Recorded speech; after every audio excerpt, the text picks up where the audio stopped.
What's up, gangsters? How about 10 minutes of random?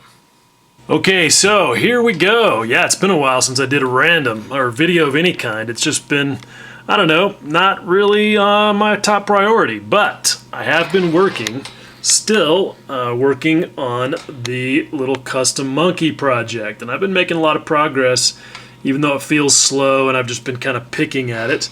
You can see I've got some things permanently mounted now. Getting that engine in there was a big milestone, and I think that all looks pretty good. I'm happy with all my fasteners. The replacing every single molded in visible fastener was one of my main goals on this project. It's cost me a lot of time and energy and a small fortune at scale hardware, but I think the realism at 1/6 is undeniable. I mean, when you get in there and look at all the nuts and bolts, I just think that it really does add a lot to it. So, you know, it is what it is. And the good news is when you buy a little bag of nuts and bolts from Scale Hardware, you have enough for lots of future projects. So, yeah, anyway, the exhaust is kind of is really just dry fit on there. I've got a magnet in the header there, and thank the sweet baby Jesus for magnets. They are so handy for stuff like this. It's just great. Not really totally happy about the way this whole exhaust thing came out. I mean, it looks cool. The parts are dope. The carbon fiber decal looks really good. The welds, all that I'm happy with. It's just that the whole thing is super goofy and obviously not well engineered. The shocks are the shock bodies and are parts that I created and had 3D printed, but the exhaust parts are all kit parts, and I just I felt like they were cool enough and that they kind of worked, and they do reflect the maximum ridiculousness that is sort of the signature of the custom monkey movement. It's certainly not the craziest thing you'll see if you Google custom Honda monkeys or Honda Z50s, but I don't know. It is kind of crazy sticking way out there. I mean, you're definitely not going to turn as hard going right as you are going left, but it is what it is. Anyway, what I'm doing here is I'm using a trick that I like. I have to be able to temporarily mount these logo things, which are really cool, but they don't have any pins or alignment features on the back of them. They're basically just stuck right to the surface of the tank. And I want to put some alignment pins in there, assembly pins, whatever you want to call them, but I have to have them in place where I can kind of draw an outline around it and figure out where to put them. So I've temporarily glued those on there with my favorite temporary glue, which is Mr. Masking Sol R. It's a great, sticks the parts on there well enough to hold them, but comes loose pretty easily, so I like that. Here's a couple of other things I got going on. The foot peg assembly is done, got some nice nuts and bolts in there. That little side plate is done, and I'm really happy with the way that turned out. I used the so-called magic wash that is becoming one of my favorite things to add a little bit of drama to these embossed letters, and it's nice because you can just kind of sneak up on a little bit of a translucent shadow without really changing the color too much. Or if you want to go heavier, like see I've got that black rim around that little red cover. I just kept adding more and more of that wash in there until it was dense enough to look the way that I wanted it to. So I like that. I've also used the magic wash. It's perfect for this kind of thing. This is the Kickstarter. And I sprayed that with Guns GX2 to give it a nice gloss black finish, and then put some AK-477 chrome on there to give it a kind of, in real life that part is a chrome-plated steel part. So that's a pretty good approximation of it, but being that AK Extreme Metal paint is enamel, you're limited on what you can do in terms of washes. But with the Magic Wash being acrylic, works perfect. That's a non-issue. And this time I mixed up the Magic Wash. Instead of using Aqua Gloss the way that I have been, I used AK Ultra Matte.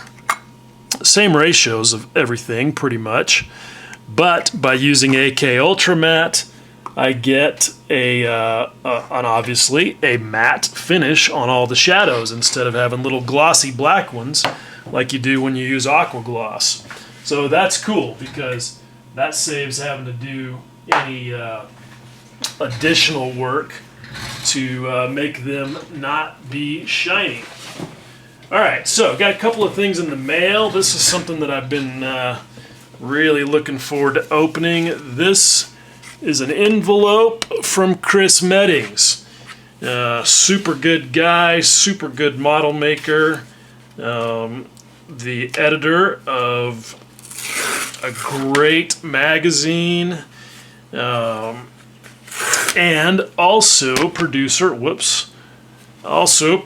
of some of his own products. And I'm pretty sure that that's what's in here. Yes, it is. Chris has produced several books on scratch building. I've showed you guys one of those. It's really cool. Now he's produced these texture stencils, which I think are great. And what's really kind of funny about this and cool, I have to talk out of school a little bit. Chris will probably be cursing me for this, but he made a post on Facebook one day about how much he hated these stencils, hated the look, didn't want to use them, never was going to use them. And everybody was like, but dude, it makes black basing and marbling and texturing so much easier. And he was like, nope, not doing it. And then not too long after that, he sent me a message in Facebook saying, hey, I tried these and actually I like them.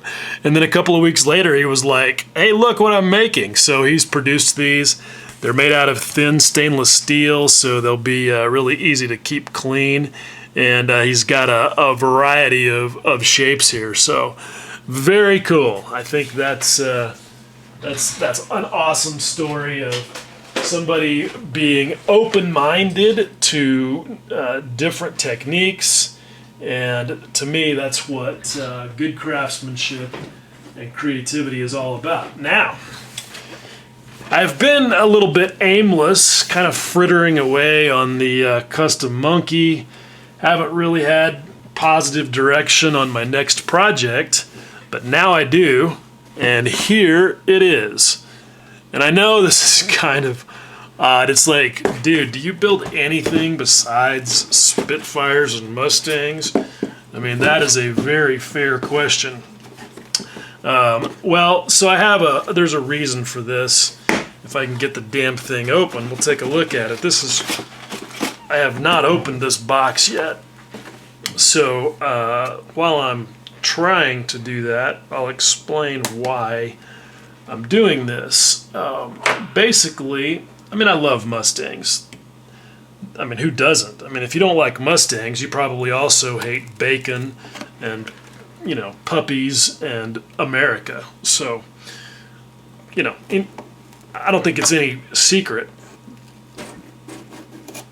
that I love Mustangs, or why anybody who's in their right mind should also love Mustangs. But I've built several of them. Why am I building another one, and why this one in particular? Well, one reason is I am just super curious about Eduard. I have not built one of their things yet, and I hear lots of good things about them, and so I've been wanting to give it a try and see what's up. And this Mustang has had, it's been out for a little while. There's been some things discussed, some issues reported with it. One thing that was pretty commonly reported was this thing right here being super thin and delicate. A lot of guys were opening their boxes and finding them to be damaged, bent, whatever, from bad packaging or, getting yanked out of the mold too hot or something. So it's good to see that that's a non-issue in this package. I also was under the impression that they were packaging everything in one single envelope or clear bag, whatever you want to call it. And they kind of are, but they put this one at least in a separate bag, so that's good, and they had it on top. So that probably helped keep it from getting bent. So anyway, this I think is going to be fun and interesting just from the perspective of checking out a new, to me anyway, kit manufacturer. But I also have another reason for doing this. And this is the one where you're going to be like, what? Yeah, I have never foiled an aircraft. That's right. I'm going to foil this. Not the whole thing, because anybody who knows anything knows that the wings on a Mustang were mostly covered in DuPont silver lacquer. But the control surfaces, the stress doors on the bottom, the gear doors, they were bare aluminum, so those will be foil. And it's going to be a real challenge to do the fuselage, but that's what I want to do. I'm going to give it a whirl. I think if I can foil this fuselage and make it look good, then I can feel confident that I could foil anything. And I do have something else that I want to foil for real. So, in a way, this thing is kind of a mule. You know, I mean, obviously I want it to turn out good, but if it doesn't, it doesn't. It's going to be a little bit experimental. So, anyway, looking forward to getting started on that, and I'm probably going to get into that next week. So, all right, that's like 12 minutes. I think my time is up, so gotta go. See you, bye.